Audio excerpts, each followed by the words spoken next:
My name is Kala, Arvind Kala. Never underestimate the power of human stupidity. Look at the stupidity of our political leaders. Now you know how. I have a simple question. How do they compete against Modi?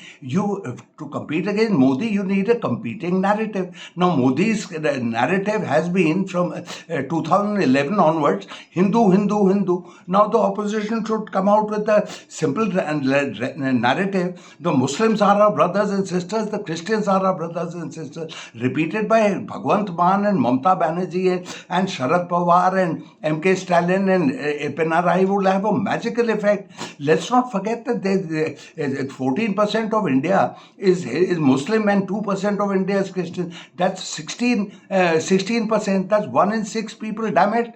And the tens of thousands of Muslims and Christians who married into Hindu families. So the ripple effect would be huge. Yet they've never. But how did Kejriwal and Rahul Gandhi start competing in 2019 when Modi was standing for the PM election again? They started going to different temples, etc., etc. Now, how the hell do you compete against the original product? Modi and Shah, etc., etc. They started on the Hindu thing. You can't beat Modi by copying Modi. It was very simple. And Shashi Tharoor, a very intelligent fellow, he pointed this out. He said, don't compete against Coca-Cola by introducing Coca-Cola Light. Nobody listened to him. And these two idiots, they started going. And Kejriwal, I mean, look at this. Every time he says, Bharat Mata ki jai. Bharat Mata itself is a very Hindu term. Call India Hindustan, Hindustan. Sthan in Hindi means place, and Hindu is, well, this is the land of Hindus. Hindustan means the land of Hindus, which is okay. Hindustan Zindabad. Yet he says Inqilab Zindabad, which means long live revolution, a time, from Karl Marx onwards, etc., etc. Tied two words. So just repeat that, and that should be the competing narrative. Of course, that's not one thing that, frankly, if our system of government continues, Modi is returning again in 2029, and if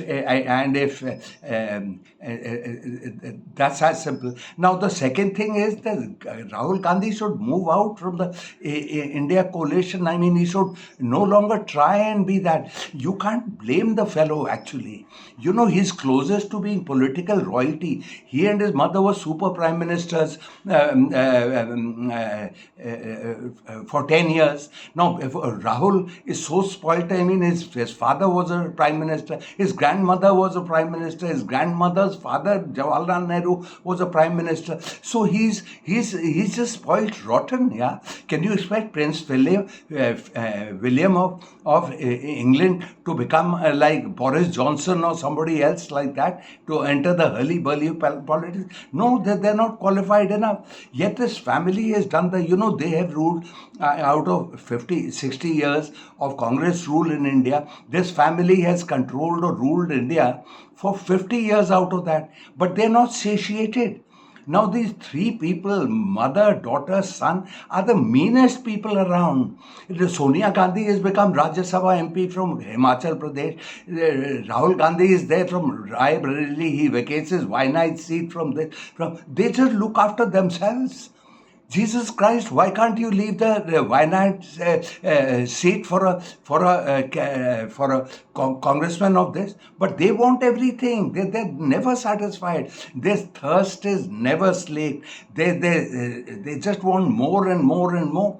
And the guy Rahul Gandhi has no personality. He can't talk. He can't understand. You can see his, if he has to say ABCD or something, you can see his brain, struggling to say ABCD. The guy has no caliber, yeah. You just can't turn a donkey into a horse, yeah. That is what it is. And my abiding image of him is he's sitting on a horse ready to go into battle, except that he's sitting reverse, where he's facing the horse's tail. He is that kind of idiot he is.